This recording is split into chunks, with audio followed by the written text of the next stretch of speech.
जिनके ओजस्वी वचनों से गूंज उठा था विश्व गगन, वही प्रेरणा पूज हमारे स्वामी पूज विवेकानंद। वही प्रेरणा पूज हमारे स्वामी पूज विवेकानंद। नमस्कार बंधू भगिनींनो, आज स्वामी विवेकानंदांच्या पुढच्या भागाला आपण सुरुवात करतो आहोत. स्वामी विवेकानंद शिकागोला असताना हेल आणि लिओन या दोन कुटुंबाच्या जवळ राहत होते. लिओन यांची ज्या माता होत्या लिओन, तर त्यांना आईची आठवण त्यांच्याकडे राहताना होत होती. सतत त्यांना आपली आई आठवायची. अशा या माता होत्या. खूप त्यांच्यावर मनापासून प्रेम करायच्या. तसंच हेल कुटुंब होतं. लिओन यांची जी नात होती, म्हणजे मुलीची मुलगी, तिचं नाव होतं कार्नोलिया कांगर. तर हिने आपल्या आठवणी स्वामीजींच्या बाबतीत लिहून ठेवल्या आहेत. हिच्या आठवणींचं पुस्तक प्रसिद्ध आहे आणि या पुस्तकात ती म्हणते की स्वामीजी माझ्याशी काय बोलत, आमचा संवाद कसा चाले, तर ते पशुपक्ष्यांची, जनावरांची, निसर्गाची माहिती मला देत. ते भारतीय मुलांबद्दल बोलत, भारतातील वातावरण कसं आहे. त्याच्यानंतर त्यांना कुठेतरी खूप दुःख व्हायचं की आम्हा अमेरिकन मुली आणि भारतीय मुली यांच्यात ते जेव्हा मला फरक सांगायचे की आमच्या मुलींना किती संघर्ष करावा लागतो, कशा परिस्थितीत त्या जगतात. तिथल्या गरीब याचं परिस्थितीचं वर्णन जेव्हा ते करत, तेव्हा मलाही खूप वाईट वाटे. त्यांची वृत्ती जी होती ती अगदी लहान मुलासारखी निरागस होती आणि माझं त्यांच्याशी खूप पटायचं. माझे ते जवळचे मित्र होते. ही 6 वर्षाची मुलगी, पण एक एक आठवण तिची तेव्हाची जी जपली होती, ती तरुणपणात तिला त्या सगळ्या गोष्टी आठवल्या आणि तिने एक सुंदर पुस्तक त्यावर लिहिलं. ती म्हणाली की स्वामीजी जेव्हा भाषणाला जात तेव्हा कुठेतरी त्यांना अशी काही नाणी मिळायची आणि ती नाणी, त्यांच्याजवळ काही पाकिट वगैरे नव्हतं, तर ती नाणी सगळी एका रुमालात ठेवायचे आणि त्याला असं गुंडाळून ते घरी आणायचे आणि मग आजीला दाखवायचे. आणि आजीला दाखवल्यावर बघ मला किती पैसे मिळाले. पण कशाचं मूल्य किती आहे हे त्यांना समजायचं नाही. तेव्हा आजी त्यांना टेबलवर बसून शिकवायची की या पैशाचं मूल्य इतकं, या पैशाचं इतकं, आणि मग ते सगळ्या डॉलर्सचा हिशोब समजावून घ्यायचे. अशा खूप गमती जमती तिने सांगितले. तिची आजी म्हणजे लिओन या एका मोठ्या रुग्णालयाच्या अध्यक्ष होत्या आणि स्वामीजी नेहमी त्यांना विचारत की ते बालमृत्यूचं प्रमाण कसं आहे, इथे बालमृत्यू का होतो आणि नेमके कुठले आजार इथे आहेत, हे सगळ्या गोष्टी स्वामीजी तिच्याकडून माहिती करून घेत. आणि त्यांना ते चिंतित होत की आपल्या देशातील कुपोषण थांबायला हवं, आपल्या देशातील बालमृत्यूचं प्रमाण थांबायला हवं.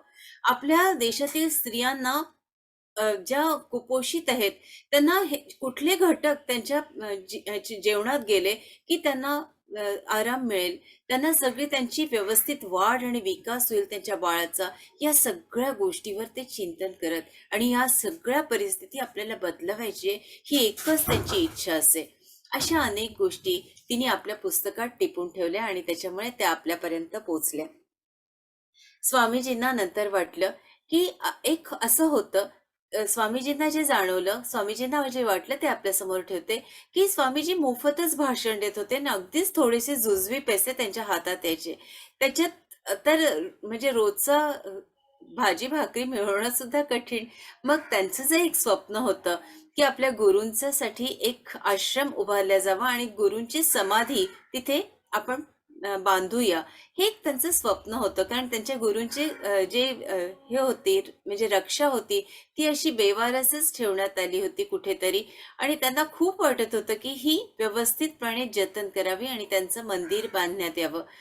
पण पैसे तर नव्हते आणि मोफत बोललेलं, मोफत जे मी ज्ञान देतोय त्याचं काही म्हणजे समोरच्या माणसाला त्याचं किंमत तर वाटायला हवी ना. वाटतोय पण समोरच्या माणसाला जर किंमत नाही तर ती फोल आहे गोष्ट. आणि जर मला माझ्या गुरूंचं बांधायचंय, मला जर काहीतरी माझं उद्दिष्ट आहे, माझ्या माझ्या हिंदुस्थानासाठी मला काम करायचंय, तर याच्यासाठी पैसा आवश्यक आहे. नाही, मी आता पैसा घेतलाच पाहिजे. पण माझं एक उदात्त स्वप्न आहे आणि ते विचार आहेत आणि ते मला पूर्ण करायचे आहे. माझ्या गुरूंसाठी मला समाधी बांधायची, एक मोठं मंदिर, एक मोठा आश्रम बांधायचंय आणि हे तर माझं स्वप्न आहे. मग त्यांनी ठरवलं की आता आपण व्यावसायिक भाषणाला सुरुवात करावी आणि मग आता ते व्यावसायिक भाषण द्यायला लागले. मग त्याच्यासाठी त्यांनी काय करावं, तर त्याच्यासाठी त्यांनी राईट यांना ते भेटले आणि राईट म्हणाले की स्लेटन लिक्कम लेक्चर ब्युरो आहे आणि त्याची मी तुम्हाला ओळख करून देतो. मग या संस्थेची त्यांची ओळख झाली आणि $30 ते $40 असं त्यांना बिदागी त्यांची ठरली. आता स्वामीजींना कुठले दुखणं होतं ते तुम्हाला मी मागे सांगितलं होतं की पायाचं दुखणं, रक्तदाब, मधुमेह, निद्रानाश आणि दमा, हे 5 व्याधी स्वामीजींना होते आणि हे प्रवास करत करत स्वामीजी एका शहरातून दुसऱ्या शहरात असे फिरत होते. तर इथे जवळजवळ $30 ते $80 आपल्याला मिळतील आणि आपण आपल्या गुरूंचं स्वप्न पूर्ण करू. आपण जेवढं देता येईल तेवढं या लोकांना ज्ञान देऊ, हा एक स्वामीजींचा विचार होता. इथे मिनेसोटा नावाचं एक शहर आहे, त्याचं वर्णन स्वामीजींनी खूप सुंदर केलेलं आहे, म्हणून आपल्या समोर ठेवते की मिनेसोटामध्ये 0च्या 21 अंश खाली असं तापमान होतं. नुसता बर्फाचा झिरझिर झिरझिर पडायचा आणि इतकी थंडी होती की असं वाटायचं की आपल्या नाकाचा शेंडा गळून पडेल की काय, आपल्या कानाच्या पाळ्या गळून पडतील की काय, आपण ही थंडी सहन करू शकू की नाही. पण तरीही स्वामीजी त्या मिनेसोटा शहरात गेले आणि मिनेसोटा शहरामध्ये मिनीहाहा नावाचा एक धबधबा होता. तर हा धबधबा जवळच आहे असं त्यांना कळलं. तर या धबधब्याचंही सौंदर्य आपण बघून घ्यावं. इतकी थंडी, त्याच्यात चालणं कठीण, दमात सारखा आजार. पण बघा, एखाद्याला जेव्हा वाटतं की नाही नाही, मी या शहराचं पूर्ण हे शहर बघून घेतलं पाहिजे, मी माझ्या डोळ्यांनी हे कधी मी बघीन, मग मला पुन्हा कधी संधी मिळेल आणि ह्या शहराचं सौंदर्य तर बघावंच ना. की स्वामीजींची अशी सौंदर्य दृष्टी खूप होती त्यांच्यात. तर इतक्या कुडकुडीत थंडीत स्वामीजी बाहेर पडले तो मिनी हा धबधबा बघायला. आणि या धबधब्याचं वर्णन असं केलंय की सगळा बर्फ म्हणजे सगळं गोठून गेलं होतं असा हा धबधबा होता. तुम्ही कल्पना करा की धबधबा जेव्हा गोठून पडतो तेव्हा सगळा बर्फच्या बर्फ आपल्या डोळ्यासमोर, इतकी थंडी. आणि स्वामीजींचं होतं नीट गरम कपडे सुद्धा नव्हते. पण एखाद्याची जी असतं ना पॅशन, आपण जे म्हणतो की नाही मला हे बघायलाच पाहिजे, मी हे केलंच पाहिजे, तसं स्वामीजी ह्या प्रत्येक गोष्टीचा आनंद घेत होते. आता इथे स्वामीजींना एक वेगळाच अनुभव आला, तो सुद्धा मी आपल्या समोर नमूद करते की स्वामीजी कसे त्यांनी संघर्ष केलाय छोट्या छोट्या गोष्टीतून आणि परीक्षा सुद्धा कशा घेतल्या आहेत हे सुद्धा आपल्या समोर ठेवते. इथे नेमबाजी करणारा एक युवक होता. तर त्यांनी स्वामीजींचं भाषण ऐकलं होतं वर्तमानपत्रातून की स्वामीजी म्हणत की ज्यांचं अनुसंधान प्रत्यक्ष ईश्वराशी झालेलं असतं तो कुठल्याही परिस्थितीत अविचल असतो, आनंदी असतो, असं ते भाषण होतं. मग त्याला वाटलं की यांची परीक्षाच घेतली पाहिजे आणि मग त्यांनी चांदमारी प्रशिक्षण केंद्रात स्वामीजींना बोलवलं. आता प्रशिक्षण केंद्र चांदबाजी, पण नेमबाजीचं प्रशिक्षण तो देत होता. आणि तिथे मग स्वामीजी गेले. आता स्वामीजी गेल्यावर स्वामीजींना छोटस व्यासपीठ प्रत्येक ठिकाणी बांधलं जायचं, तिथे स्वामीजी बोलायचे. किंवा कधी कधी व्यासपीठही नसायचं, कधी कधी तर अशी परिस्थिती असायची की स्वामीजी बोला तुम्ही, तर स्वामीजी बोलायला सुरुवात करायची. मग यांनी काय करावं, आपल्या दुधाचे बघा मोठे मोठे खोके असतात ना, तर तसाच एक लाकडी खोका होता, तो त्यांनी खोका पालथा घातला आणि म्हणाला उभे राहा याच्यावर आणि बोला, तुम्ही भाषण द्या, आम्ही ऐकतो. सगळे असे ज्याला इकडे मुंबईत एक शब्द वापरला जातो, मला तो शब्द आवडत नाही पण सांगते, हुल्लडबाजी करणारी जी मुलं असतात त्यांना टपोरी हा शब्द वापरला जातो. तर तसे सगळे ती मुलं होती आणि स्वामीजी उभे राहिले भाषणासाठी. जसे स्वामीजी उभे राहिले आणि भाषणाला सुरुवात केली, तसं या युवकांनी काय करावं की इकडून तिकडून म्हणजे अगदी कानाला जवळून असे स्पर्शून जातील इतक्या अशा बंदुकीच्या फैरी झाडल्या. कल्पना करा की स्वामीजी तिथे त्या याच्यावर उभे आहेत, भाषण देतात आहे आणि अगदी इतक्या फेरी त्यांनी झाडल्या, इतक्या आणि इतके वेळ झाडल्या की स्वामीजी पूर्ण वेळ बोलत होते आणि त्या फेरी बंदुकीच्या झडत होत्या, गोळ्या सुटत होत्या, पण स्वामीजी इतकेसे सुद्धा त्यांनी डिस्टर्ब झालेले नव्हते. डिस्टर्ब इंग्रजी शब्द आला, त्याच्याबद्दल क्षमा करा. त्यांच्या स्वामीजींच्या बोलण्यात इतकासा सुद्धा फरक पडला नाही. ते तितक्याच स्थिरतेने, तितक्याच तन्मयतेने, तितक्याच हृदयापासून स्वामीजी एक एक शब्द तिथे मांडत होते. समोर जो बसलेला युवक वर्ग होता तो फिदी फिदी हसत होता. गोळ्या झडत होत्या, स्वामीजी बोलत होते. 1 तास स्वामीजी सतत बोलत राहिले. सगळे मुद्दे संपल्यानंतर रजा मागून हळूच खाली उतरले. आता मात्र त्या युवकाचं धाबं दणाणलं. युवक पूर्णपणे सरेंडर झाला. त्याने क्षमा मागितली, हात जोडले आणि म्हणाला, तुमची परीक्षा घेण्यासाठीच मी आज तुम्हाला इथं बोलावलं होतं. की तुम्ही म्हटलं होतं ज्याचं अनुसंधान परमेश्वराची असतं तो कुठल्याही परिस्थितीत डळमळत नाही. मला क्षमा करा. मी ऐकलं होतं तुम्ही लोक खूप घाबरट असता, पण इथे आमचे जरी लोक असते आणि अशा फेरी जर जडल्या असत्या तर आमचे लोक इकडे तिकडे घाबरले असते, आमची सेना घाबरली असती, पण तुम्ही इतकेसे सुद्धा नाही. मला क्षमा करा. पुन्हा पुन्हा तो क्षमा मागत होता. त्याची जी टोळी होती ती पूर्णपणे स्वामीजींना शरण आली होती आणि सगळेजण आता हात जोडत होते.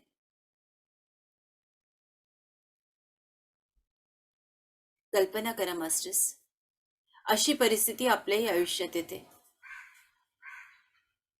एखादा छोटासा लहानसा प्रसंग आपल्याही आयुष्यात येतो, पण आपण त्यावेळेला कसं वागतो? इथे कुठेतरी स्वामीजी आपल्याला विचार करायला लावतात आहे.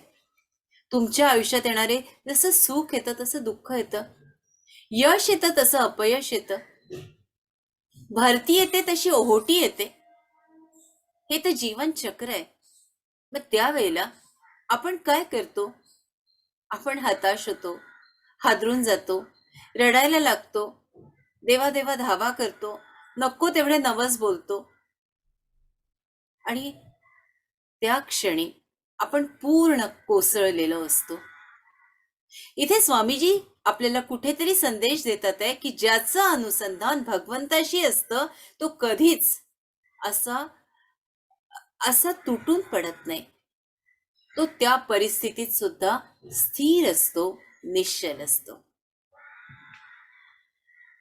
20 नोव्हेंबर 1893 ते फेब्रुवारी 1894, म्हणजे नोव्हेंबर, डिसेंबर, जानेवारी आणि फेब्रुवारी 4 महिने. 4 महिन्यात स्वामीजींनी 66 भाषणं दिले. कल्पना करा, 0 डिग्रीच्या खाली तापमान अशी परिस्थिती असून सुद्धा स्वामीजी प्रत्येक ठिकाणी जात होते. 2-2 तास स्वामीजी बोलत होते. प्रचंड दगदग होत होती. छोट्या छोट्या शहरात तर कुठल्या सुविधा नव्हत्या. ज्या हॉटेलमध्ये स्वामीजींना उतरवल्या जायचं तिथे काळोख असायचा, तिथे नीट झोपायला राहायला सुद्धा व्यवस्था नसे, कधी अन्नाची सुद्धा व्यवस्था नसे. आणि अशा कठीण परिस्थितीत स्वास्थ्य बिघडलेलं असताना सुद्धा स्वामीजी जात आणि बोलत. अधूनमधून अमेरिकन लोकांना खडसावत. आणि हा किस्सा मी आपल्या समोर मुद्दाम ठेवते. डेट्रॉइड या शहरात स्वामीजी गेले. इथे डेट्रॉइडमध्ये स्वामीजींमधील असलेला कठोरता, स्पष्टवक्तेपणा, देशभक्ती आणि हिंदुत्वावरील प्रचंड निष्ठा, मी हिंदुत्व हा शब्द मुद्दाम वापरते, जसाचा तसा आपल्यापर्यंत पोहोचवण्याचा प्रयत्न करते. कारण हिंदुत्व म्हणजे स्वामीजींच्या मुखातून आपण हिंदुत्वाची व्याख्या ऐकलेली आहे. आता पुढे सांगते की स्वामीजी म्हणत की आम्ही सर्व, स्वामीजींनी काय म्हटलं म्हणून स्वामीजींच्या जी परिस्थिती होती ती बदलली. तर हा मुद्दा आपल्यासमोर ठेवताना सांगते की डेट्रॉइट शहरात जेव्हा स्वामीजी उभे राहिले तेव्हा स्वामीजी या ख्रिस्ती धर्मातील अमेरिकन्सना म्हणाले की आम्ही सगळे भारतीय उठून उभे राहिलो आणि हिंदी महासागराच्या तळाशी असलेला सारा गाळ उचलून तुमच्यावर फेकून मारला तरी आम्हाला तुम्ही देत असलेल्या क्रूर वागणुकीच्या तुलनेत ती कृती नगण्य ठरेल. म्हणजे स्वामीजींसारख्या शांत, स्थिर योद्ध्या संन्यासाला असं वाटावं आणि त्यांनी असं बोलावं, म्हणजे ती परिस्थिती किती भीषण आणि भयानक असेल याची कल्पनाच करवत नाही. आणि दुसरं जे वाक्य होतं ते जसेच्या तसं पोचवते, की तुम्ही गर्भातून हा गैरसमज घेऊन जन्माला येता की तुम्ही देवदूत आहात आणि आम्ही जंगली पशु. शिक्षण, वस्त्र, धन देऊन धर्मोपदेशकांची तुम्ही फौज निर्माण करत आहात आमच्या देशावर आक्रमण करण्यासाठी. धर्मोपदेशक ओरडत असतात, अरे ही मूर्तीपूजा करता, बंद करा ती मूर्तीपूजा. तुम्ही पूर्ण पापी आहात. आणि तुम्ही जेव्हा तर करता, म्हणजे हिंदू धर्मातून जेव्हा ख्रिस्त धर्म त्यांना स्वीकारायला लावता आणि नंतर तुम्ही म्हणता तुम्ही पुण्यवान आत्मे आहात, तुम्ही पुण्यात्मा आहात. अरे किती भ्रष्ट धर्म तुमच्या संकल्पना आहात रे, किती चुकीचं तुम्ही बोलतात, असं स्वामी सडेतोड तिथे डेट्रॉइट शहरात या श्रोत्यांना ऐकवत आहात. कल्पना करा मास्टर्स, सगळे समोर ख्रिस्ती धर्मातले लोक आणि त्यांना स्वामीजी कडे म्हणजे अगदी सडसडून टीका करतात आहे त्यांच्याच धर्माबद्दल. शाळकरी आमच्यातील जे अबोध बालक आहेत, शाळकरी बालक आहेत, अशिक्षित मजूर आहेत, त्यांना तुम्ही सांगता की आम्ही सती प्रथा बंद करतो आहोत, आम्हाला पैसा हवाय, आणि त्यांच्याकडून तुम्ही एक एक पैसा गोळा करता आणि हा पैसा वापरता कुठे, तर धर्मांतरासाठी. असा खडा सवाल तुम्ही करताय. आम्हाला तुम्ही पापी म्हणता, आमच्यावर तुम्ही टीका करता, असे अनेक प्रश्न स्वामीजी त्यांना उपस्थित करतात. 1% सुद्धा, 1% सुद्धा स्वामीजी कोणाला घाबरत नाही. कल्पना करा फक्त, स्वामीजी या लोकांना सडेतोड टीका करतात आणि विचारतात ते सवाल. स्वामीजीचे सवाल संपतच नाहीये. आणि याचा परिणाम आता पुढे काय होणार हे पुढच्या भागात आपण बघतो आहोत. अगदी आवर्जून या पुढचे भाग, प्रत्येक भाग आता महत्वाचा आहे की स्वामीजींनी किती संघर्ष केला याची जाणीव जेव्हा आपल्याला होईल तेव्हा आपल्याला वाटेल, अरे आपले काहीच संघर्ष नाही, आपल्याला तर कुठलाच त्रास नाही, आपण किती सुखी आणि आनंदी आहोत परमेश्वरा. स्वामीजींनी किती भोगलं. आणि म्हणूनच स्वामी म्हणजे नरेंद्र ते स्वामी विवेकानंद, हा प्रवास आपल्याला हळूहळू समजायला लागेल. स्वामीजींना दंडवत प्रणाम करते आणि ध्यानाच्या मार्गाकडे आपल्याला सगळ्यांना स्वामीजींचं पोट धरून नेते. प्रयत्न करते मास्टर्स, पूर्णपणे स्वामीजींची वाणी आणि स्वामीजींची ऊर्जा या माध्यमातून आपल्यापर्यंत पोहोचवते. एक घोटभर पाणी पिऊन घ्या. आपले जे चष्मे आहेत ते कृपा करून बाजूला काढून ठेवा. आपल्या पापण्या मिटताना सुद्धा हळू मिटा. त्याची हालचाल कशी होते ती बघा.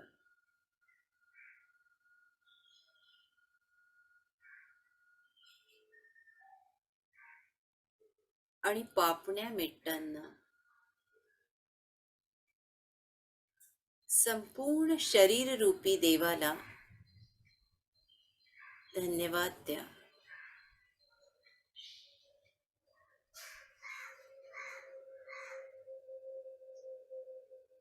आई वडिलांना दंडवत प्रणाम.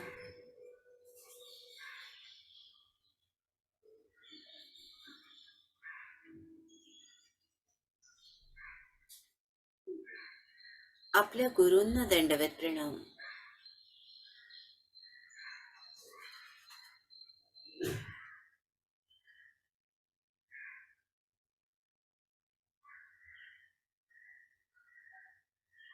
संपूर्ण सूर्यदेवाची ऊर्जा आपल्या ब्रह्मरंध्रातून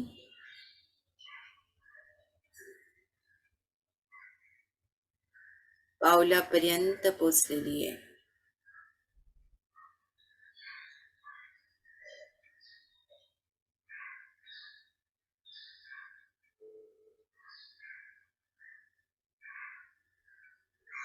पावलापासून ही ऊर्जा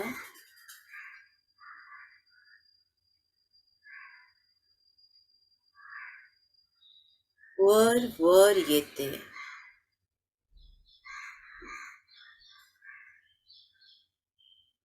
एका क्षणात संपूर्ण शरीरातील अवयवांमध्ये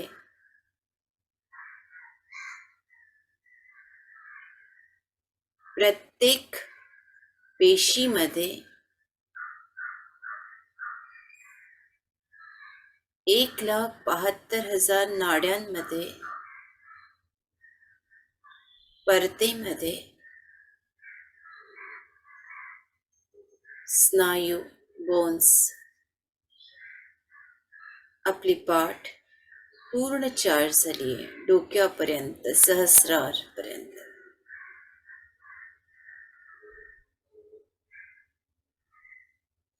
एक दीर्घ श्वासात मणिपूर चक्रापर्यंत श्वास घ्या.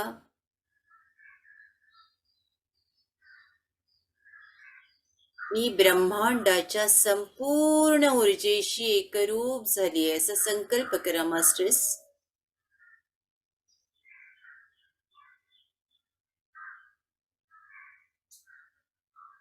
आणि माझ्या शरीरातील काही व्याधी असतील, काही त्रास असेल, तर तो सगळा निघून गेलाय. म्हणून श्वास बाहेर टाका.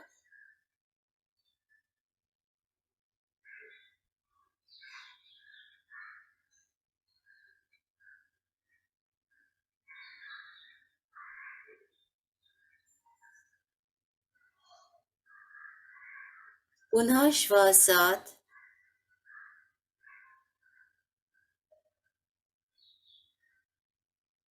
आपली जी कुलस्वामिनी आहे, कुलदैवत आहे,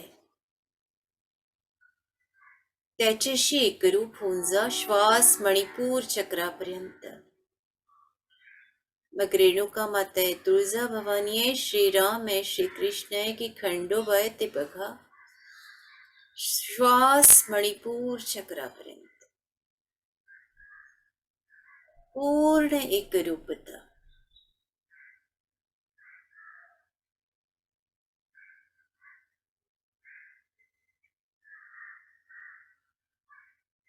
आपल्या मणिपूर चक्रावर देवतेचं ध्यान.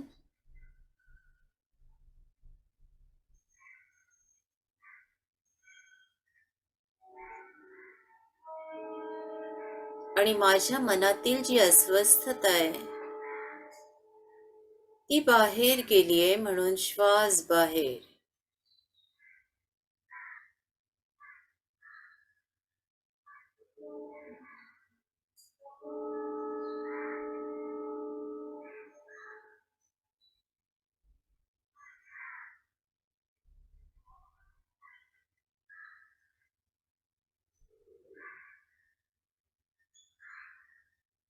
तिसरा श्वासात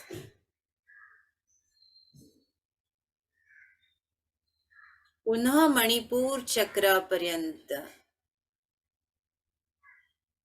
आणि मणिपूर चक्रावर आपल्या गुरूंना बघा.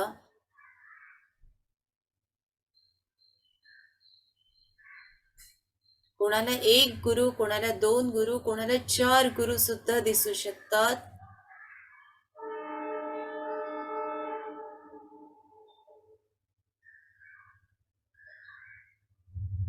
किंवा त्याच्याही पेक्षा जास्त गुरु.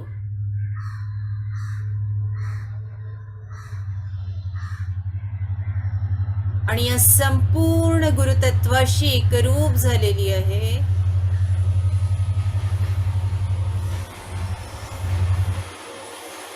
आता श्वास हळूहळू धीम्या गतीनं बाहेर.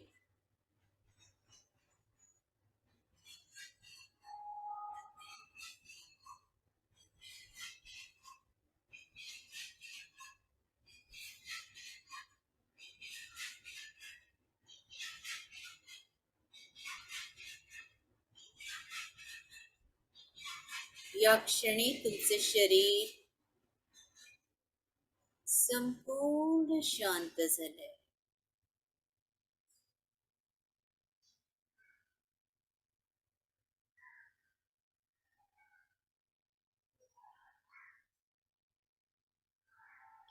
एकदम शांत.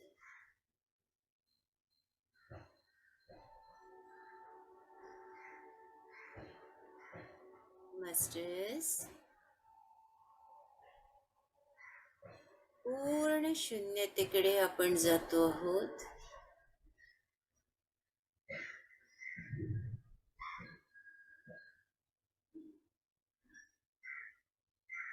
संपूर्ण लक्ष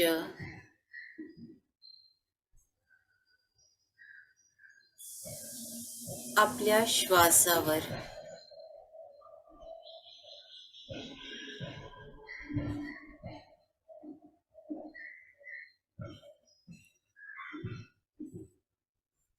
सहज व्हा मास्टर, सजून शांत व्हा.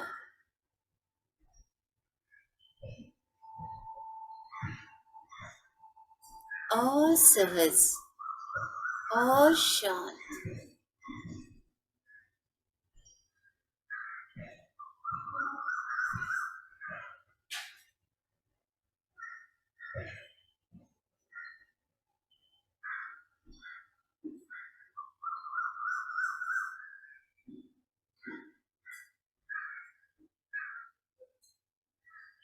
पूर्ण शून्यता.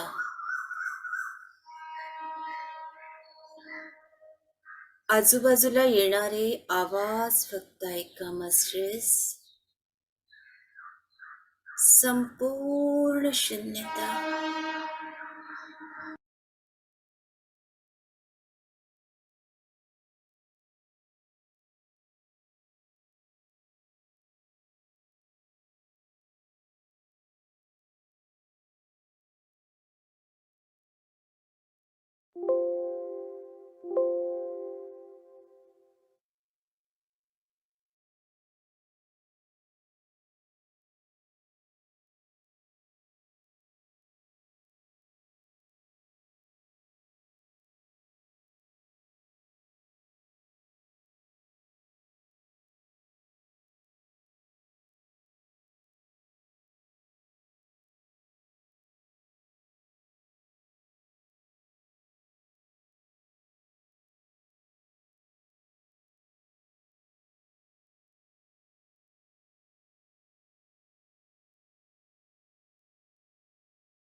For centuries, Santoor has been played in the valley of Kashmir.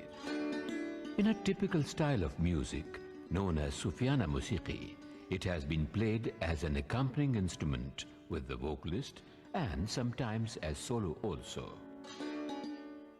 It was originally known as Shatatantri Veena, which means 100-stringed lute.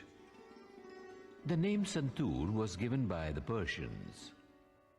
Similar instruments are found all over the world, like santoor in Iran, yangqin in China, cymbalum in Hungary and Romania, santuri in Greece, hackbrett in Germany, hammered dulcimer in certain European countries and America.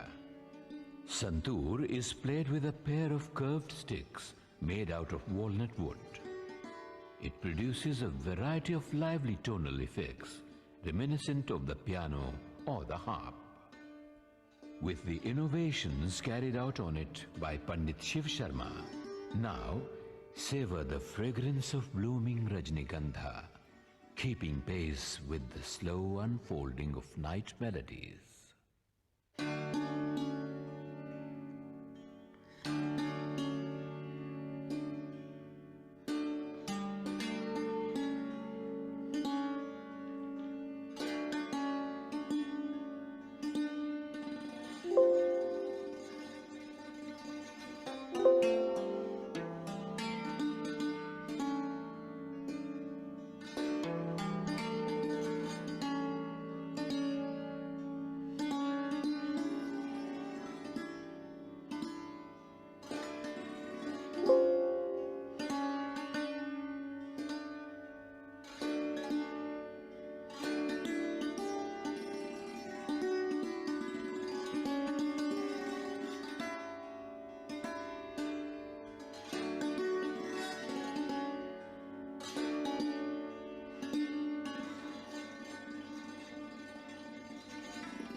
हळूहळू चेतनतेकडे येऊया. आपले दोन्ही पावलं हळूच हलवा. दोन्ही हात आपले सुंदर डोळ्यांवर. 5, 4, 3, 2, 1, 0. हळूहळू सुंदर डोळे जे पापण्या उघडतात त्या पण कॉन्शियसली करा, जागृतपणे फील करा की तुमच्या पापण्या कशा उघडतात ते. या विश्वाला आशीर्वाद द्या मास्टर्स. या विश्वात सगळे ध्यानी, ज्ञानी आणि शाकाहारी झालेले आहेत. सगळे शेतकरी, मजूर, कामगार, कारागीर, सैनिक सुखी आहेत, आनंदी आहेत. इथल्या स्त्रिया, मुली सुरक्षित आहेत. गाई, वासरं सुरक्षित आहे. पृथ्वी माता आनंदित आहेत, आम्हाला आशीर्वाद देतात आहे. आशीर्वाद द्या मास्टर्स. कल्याणमस्तु, कल्याणमस्तु, कल्याणमस्तु. तथास्तु, तथास्तु, तथास्तु. आम्ही सगळे सुरक्षित आहोत. आम्ही सगळे खूप आनंदी आहोत, सुखात आहोत, मजेत आहोत. आपला दिवस अगदी सूर्याच्या प्रकाशाने उजळून निघू. मी सगळ्यांची रजा मागते. आपण शून्यतेत जातो आहोत. शून्यतेतच सगळं काही मिळणार आहे आणि यातच आपण राहूया. सगळ्यांना खूप खूप धन्यवाद. नमस्कार. आपला दिवस आनंदाचा. आत्मवंदन थँक्यू ताई. Very much. जय श्रीराम.